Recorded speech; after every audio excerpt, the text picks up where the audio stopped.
Assalamualaikum warahmatullahi wabarakatuh. Perkenalkan, nama saya Rindu Matimero. Saya dari kelas 11 IPS. Pada kelas 11 semester 1 ini terdapat beberapa materi atau bab yang harus dipelajari. Dan saya di sini akan menjelaskan sedikit tentang bab 1 yang telah saya pelajari ini. Jadi, pada bab 1 ini saya telah mempelajari tentang kolonialisme dan imperialisme bangsa barat. Sebelum lanjut ke videonya, saya akan memberitahu 3 motif bangsa barat datang ke Indonesia. Yang pertama, motif ekonomi. Motif ini sudah sangat jelas, mereka hanya ingin merampas kekayaan bangsa Indonesia. Karena pada saat itu Indonesia banyak sekali menghasilkan rempah-rempah, dan juga pada saat itu nilai jual rempah-rempah sangat tinggi. Maka dari itu bangsa barat banyak sekali yang ingin merampas kekayaannya. Yang kedua adalah motif politik. Motif ini tujuannya adalah untuk memperluas kekayaan, tapi ini hanya khusus untuk bangsa Portugis dan Spanyol. Yang dimaksud dari motif politik ini adalah menghancurkan kerajaan-kerajaan Islam, karena pada saat itu mereka mempunyai dendam terhadap Turki Utsmani karena kalah dalam perebutan kota Konstantinopel. Dan yang ketiga adalah motif agama. Ini tujuannya adalah menyebarkan agama Katolik dan hanya dilaksanakan oleh negara atau bangsa Portugis dan Spanyol. Sedangkan Belanda dan Inggris tidak terlalu peduli dengan penyebaran agama ini, karena yang paling penting menurut negara Belanda dan Inggris adalah kegiatan ekonominya lancar. Walaupun ada pendeta yang ikut, tapi itu bukan motif dari Belanda maupun Inggris. 3 motif inilah yang sekarang lebih dikenal dengan 3G, yaitu Gold, Glory, dan Gospel.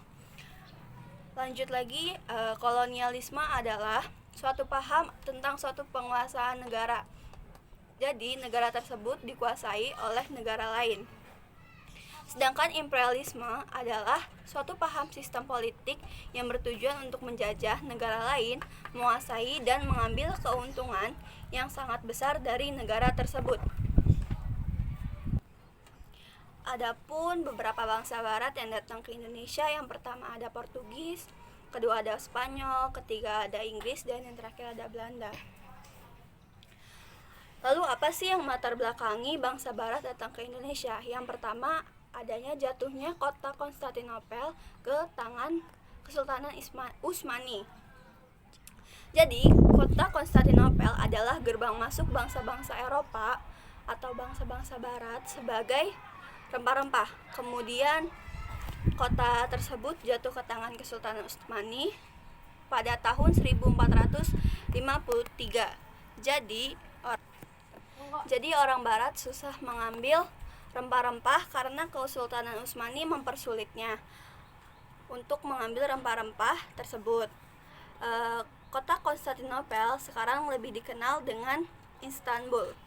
Dan yang kedua adalah pengaruh karangan dari Marco Polo yang berjudul Livre des Merveilles du Monde. Buku ini berisi karangan rempah tentang negeri timur. Yang ketiga adalah penjelajahan samudra. Pada tahun 1486, Raja John II mengutus Bartholomew Dias untuk menyusuri pantai barat Afrika yang pada akhirnya sampai di ujung selatan benua Afrika. Dia terpaksa berhenti karena daerah tersebut ombaknya cukup besar dan anginnya bertiup kencang. Oleh karena itu, pelayaran mengalami kegagalan sehingga Bartholomew Dias kembali ke Portugis. Kemudian pada tahun 1498, Vasco da Gama berhasil berlabuh di kota Calicut, India. Setelah mendapat informasi, akhirnya Vasco da Gama berangkat ke Nusantara.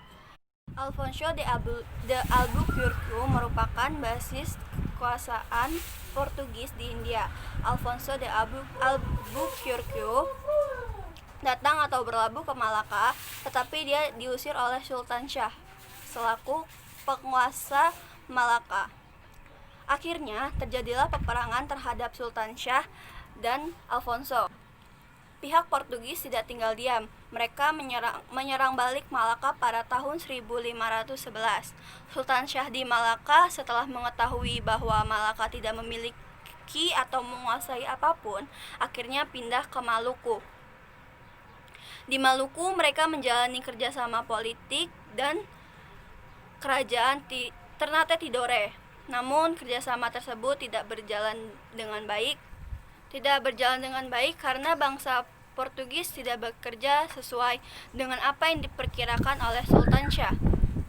Mereka mengira bangsa Portugis akan bekerja dengan baik, tetapi nyatanya mereka bekerja semau mereka. Kerajaan Ternate Tidore dipimpin oleh Raja Babullah yang pada saat itu berhasil mengusir Portugis dikarenakan Portugis mau menyebarkan agama Kristen di Ternate. Yang keempat atau yang terakhir adalah perkembangan ilmu pengetahuan. Kemajuan teknologi pada saat itu membuat bangsa barat berhasil atau telah menemukan kompas, navigasi, dan mesin yang dapat mempermudah pelayaran, sehingga mendorong bangsa barat untuk melakukan penjelajahan. Selanjutnya adalah perkembangan kekuasaan bangsa barat di Indonesia. Di antara bangsa-bangsa tersebut, Belanda merupakan negara yang cukup lama berada di Indonesia, hingga akhirnya mereka membuat atau mendirikan perusahaan dagang di Indonesia. Meski telah bangkrut sampai sekarang atau hingga detik ini, perusahaan ini tercatat sebagai salah satu perusahaan terkaya di dunia. Yap, betul sekali, perusahaan tersebut adalah FOC. Emang apa sih hubungan FOC dengan kolonialisme dan imperialisme? Tentu ada dong hubungannya, karena FOC ini bisa dibilang jadi salah satu atau sesuatu yang mengkoloni Indonesia. Jadi apa sih FOC itu? FOC berasal dari ejaan Belanda, yaitu Verenigde Oostindische Compagnie, yang artinya Persekutuan Perusahaan Hindia Timur. FOC ini didirikan pada tanggal 20 Maret 1602 oleh Johan van Oldenbarnevelt. Tujuan pembentukannya adalah yang pertama menghindari persaingan sesama pedagang Belanda, dan yang kedua memperkuat Belanda dalam persaingan dengan bangsa Eropa lain. Ketiga adalah memonopoli perdagangan rempah-rempah di Indonesia. Keberadaan FOC tidak hanya sebagai kongsi dagang, namun juga menjadi kekuatan politik. FOC memiliki hak oktroy, yaitu monopoli perdagangan, mencetak mata uang sendiri, mengadakan perjanjian, menyatakan perang dengan negara lain, menjalankan kekuasaan kehakiman, memungut pajak, memiliki angkatan perang, dan yang terakhir mendirikan benteng. Pada tahun 1799, FOC bangkrut karena pegawai FOC banyak sekali yang melakukan korupsi, menanggung utang akibat perang, dan kemerosotan moral para pegawai FOC. Dengan dibubarkannya FOC, maka kekuasaannya di Indonesia kemudian diambil alih oleh pemerintah kerajaan Belanda yang pada saat itu dikuasai oleh Prancis. Mungkin itu saja yang dapat saya sampaikan. Mohon maaf yang sebesar-besarnya jika masih banyak kekurangan atau kesalahan kata-kata yang saya ucapkan, karena di sini juga saya masih dalam proses pembelajaran. Cukup sekian, terima kasih. Wallahul muwaffiq ila aqwamit thoriq. Wassalamualaikum warahmatullahi wabarakatuh.